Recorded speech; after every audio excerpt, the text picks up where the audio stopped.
Nesta terça, 25, nós inauguramos o Polo de Pinhais, da Associação Fênix.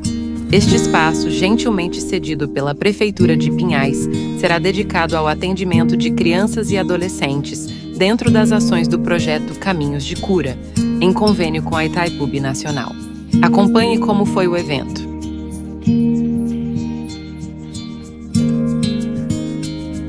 É que a gente quer crescer,